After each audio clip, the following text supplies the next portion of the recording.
बिस्मिल्लाहिर्रहमानिर्रहीम। अस्सलामुअलैकुम दोस्तों, मैं हूं आपका मौलिज मुज्तबा हाशमी, लाहौर पंजाब पाकिस्तान से। आपके लिए हमेशा दुआ गो।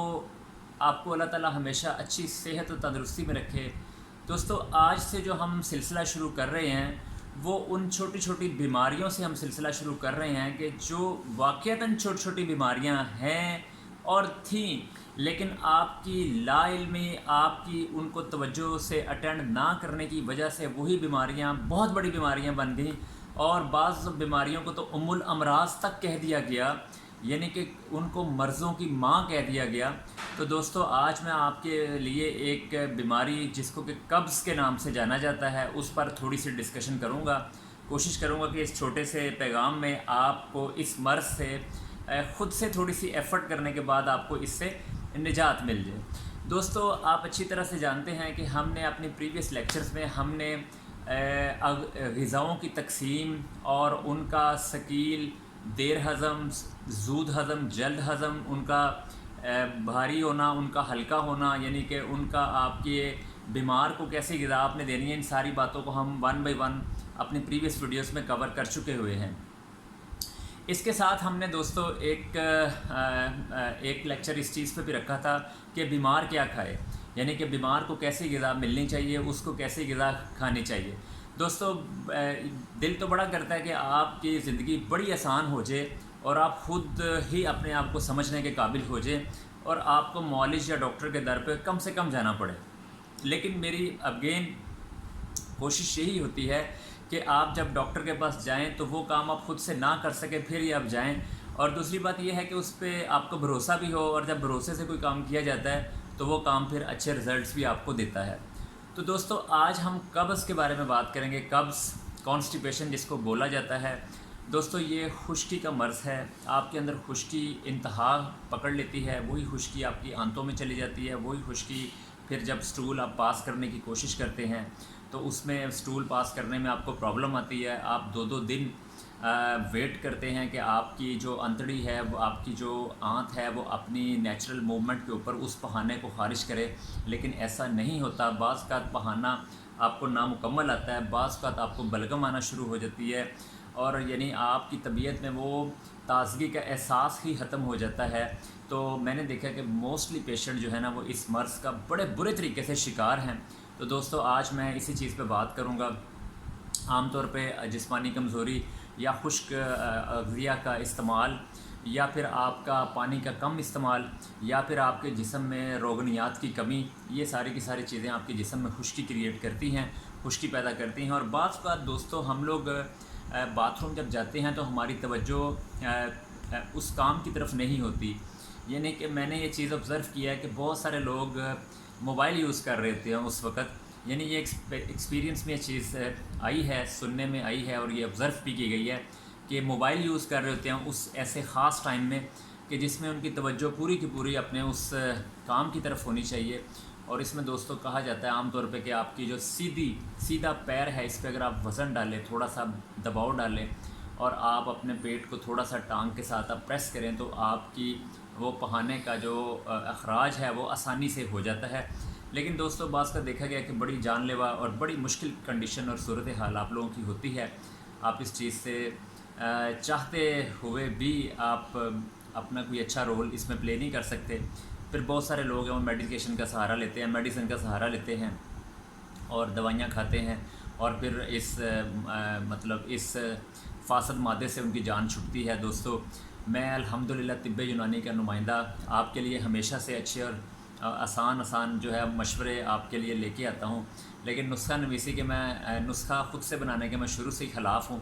लेकिन ये चीज़ मैंने कही हुई है आप लोगों को कि जब भी आप इस नुस्खे को या कोई चीज़ तैयार करें तो उसका आपको ख़तरा कोई ना हो, वो पहले दूसरे दर्जे में आती हो, वो ख़ुराक के अंदर वो नॉर्मली वो चीज़ शामिल हो, आपको उसका कोई नुकसान ना हो बल्कि आपको उसका फ़ायदा हो। दोस्तों, कब्ज़ के हवाले से एक तो आप अपने खाने के टाइम में कम से कम 7 घंटे का गैप आप ज़रूर दें।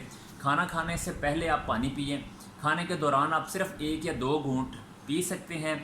खाना खाने के 2 घंटे बाद आप पिएं पानी, ताकि आपका जो खाने का वो मटेरियल है वो अच्छे तरीके से मतलब वो प्रोसेस में आ सके और आप जो हरकतें दूधिया आपकी अंतड़ी की जो नेचुरल मूवमेंट है वो बहाल करने की कोशिश करें। वो उसी सूरत में हो सकती है कि जब आपके मैदे पे बर्डन कम से कम होगा, खाने का गैप आपका 7-8 घंटे का गैप होगा, और खाने में भी आपने बादी, स्कील, देर हज़म, अग़ज़िया से आपने बचना है, ज़हनी तफक्कुरात से, परेशानियों से और हर वक्त सोचने से आपने बचना है। और बाथरूम जाते हुए आपने मोबाइल हरगिज़ लेके नहीं जाना, आपकी सारी तवज्जो आपके बाथरूम की तरफ हो। और दोस्तों कोई ऐसा आपने इस तरह का कोई मेडिकेशन आपने नहीं लेनी कि जिससे आपका पहाना टूट जाए। टूटने से फिर अंतड़ी की मूवमेंट स्टॉप हो जाती है, वो अंतड़ी फिर सेहत में कभी भी नहीं आ सकती। अच्छा, इसमें फलों का इस्तेमाल आप मैक्सिमम करें और कोशिश करें कि शोरबा आप इस्तेमाल करें और ड्राई चीज़ों से आप बचें। और वॉक नो डाउट हर काम में बड़ी ज़रूरी है। आप आधा घंटा खाना खाने के बाद, यानी ठहर के आधा घंटे बाद आप 15-20 मिनट की वॉक कर लें और आपकी जो पोजीशन है वो उम्मीद है इंशाल्लाह ताला बेहतर हो जाएगी। सब्ज़ियों का इस्तेमाल करें मैक्सिमम, और गोश्त खाना है तो शोरबे वाला। और कोशिश करें कि प्रोसेस्ड ये जो ऑयल, घी वगैरह, इनसे आप बचें। देसी घी का इस्तेमाल करें, ऑलिव ऑयल का इस्तेमाल करें, और रोगन बादाम आप रात को 1 चम्मच अपने सालन में डाल लिया करें। तो ये वो प्रिकॉशनरी मेजर्स हैं जो कि आपको इन चीज़ों से महफूज रख सकते हैं। दूसरी बात है कि आपकी अपनी इंटरनल मसाइल भी कुछ आपके इस तरह की बीमारी में आपको बीमारी को सपोर्ट कर रहे होते हैं। उसमें आपके वज़न का ज़्यादा हो जाना, या आपके जिस्म के अंदर जो है वो जो आपका मेटाबॉलिक का डिस्टर्ब हो जाना, या किसी मर्ज़ का शिकार हो जाना, या बाज़ का दोस्तों हम ऐसी अद्वियात इस्तेमाल करते हैं कि जो ड्राई फीचर अपने अंदर बहुत ज़्यादा रखती हैं। वो आपकी सारी जो लिक्विडिटी है उसको वो इकट्ठा कर देती हैं एक जगह पे, या उसको जला देती हैं। तो उससे भी आप कॉन्स्टिपेशन का शिकार हो जाते हैं। तो आपने अब इससे किस तरह से आपने इससे निजात हासिल करनी है? एक तो अपनी आदत फल खाने की और सब्ज़ियां खाने की और शोरबे वाला सालन खाने की, ये आप अडॉप्ट करें। और दूसरा, ये ब्रायलर और डालडा और ये सारा जो प्रोसेस्ड चीज़ें हैं जिनको आप आर्टिफिशियल कहते हैं, इनसे आप बचें। और साथ दोस्तों एक बड़ा ज़बरदस्त आपको मैं बता देता हूँ तरीका, कि सोने से पहले आपने इस घोल का 1 चम्मच पानी में मिक्स करके या दूध में मिक्स करके आपने ज़रूर रात को पी के सोना है। और मैं उम्मीद करता हूँ कि इंशाल्लाह ताला इससे आपकी आहिस्ता आहिस्ता 30-40 दिन के बाद आपके जो जिस्म की हैबिट है वो कब्ज़ को मेंटेन नहीं रखेगी, बल्कि आपको आसानी के साथ इस चीज़ से आपको आज़ाद कर देगी। ठीक है दोस्तों, इस तरह से दोस्तों गुलकंद एक बड़ी आम सी चीज़ है, गुलाब की पत्तियों से तैयार की जाती है। ये अच्छे पंसार से आप ले लें, आपको मिल भी जाएगी आसानी से। आप इसको जो है गुलकंद का इस्तेमाल आप नीम गर्म दूध के साथ आप कर सकते हैं रात सोते हुए। इसबगोल का कर सकते हैं, गुलकंद का आप इस्तेमाल कर सकते हैं। और एक और दोस्तों, हरड़ का नाम आपने सुना होगा, हरीर या हरड़, इसका मुरब्बा फॉर्म में आपको ये मिलता है और ये बहुत अच्छा इलाज है कब्ज़ का। मुरब्बा जात खाए जा सकते हैं, उसमें कोई ऐसा अद्वियाती पहलू नहीं होता, मतलब वो ग़िज़ाई पहलू ही उसमें ज़्यादा होते हैं। तो अगर आप हरड़ का मुरब्बा 2 अदद, ठीक है, 2 दाने उसके नीम गर्म दूध के साथ रात को आप अपने सोने से पहले उसको इस्तेमाल कर लें, बहुत अच्छे आपको रिज़ल्ट्स मिलेंगे। दोस्तों ये ग़िज़ाई सारे इलाज हैं, कोई अद्वियाती इलाज मैंने आपको यहाँ पे रेफ़र नहीं किया। इस तरह से चंद एक मज़ीद परहेज़ आप उसमें देख लें। एक होल व्हीट आप आटा यूज़ करें, होल व्हीट जिसमें सारे अज़्ज़ा उसमें पाए जाते हों, यानी वो चक्की का आटा, हम चक्की से आपको आमतौर पर मिल जाएगा, ठीक है। और मैदे से आप मैक्सिमम बचें, ठीक है। बेकरी आइटम से आप मैक्सिमम बचें।